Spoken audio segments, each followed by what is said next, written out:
নালিতাবাড়ীতে ৭৭৪ বোতল ভারতীয় মদসহ গ্রেফতার হয়েছে ২ মাদক ব্যবসায়ী।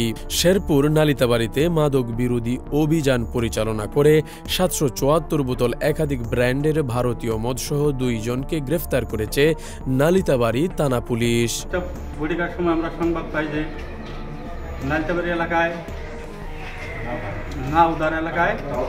নাউদার কাটাবাড়ি এলাকায় মাদকদ্রব্য মাইক্রোবাদ্যকে মাদকদ্রব্য বিক্রয় করতেছে।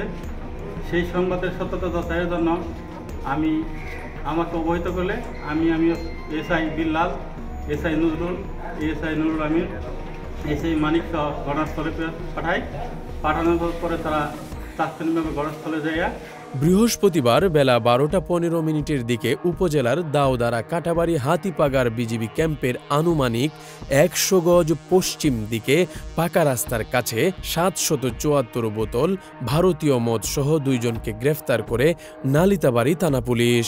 গ্রেফতারকৃত আশরাফুল আলম, পিতা রফিকুল ইসলাম, মাতা সাবিনা বেগম, গ্রাম পূর্ব সামছুরা, থানা নালিতাবাড়ী, জেলা শেরপুর।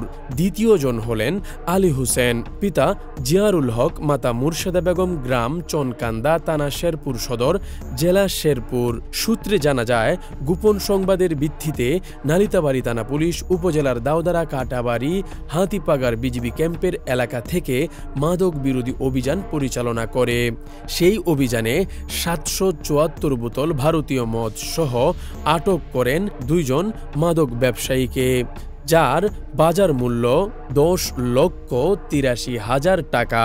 বিষয়টি নিশ্চিত করে নালিতাবাড়ী থানার ওসি মোহাম্মদ সানোয়ার হুসাইন জানান, গ্রেফতারকৃত আশরাফুল আলম, আলী হুসাইন দীর্ঘদিন যাবৎ পুলিশের চোখ ফাঁকি দিয়ে মাদক ব্যবসা চালিয়ে যাচ্ছে। তাদের বিরুদ্ধে মাদক দ্রব্য নিয়ন্ত্রণ আইনে মামলা দায়ের করে আদালতে প্রেরণ করা হয়। NN news desk.